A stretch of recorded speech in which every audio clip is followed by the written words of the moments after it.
So you can use both sides. You can use both sides on this one, and then so 45 degrees as you wish for those to wear anything you like. And just high up and down, and then of course the most important part is anti-burn. Still the same.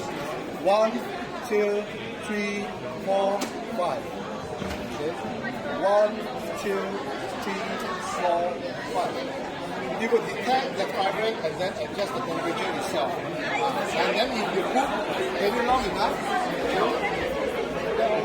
will auto shut off. To prevent the burn and prevent anything marking on the float there. It will auto shut off. This one most suitable is for the home use one, more easier and then more faster on doing the job. Because this one the 58 bar that are pressure bar. So it can do both up, behind and front as well. Just so you need to do 2 jobs. Just 1 job is okay.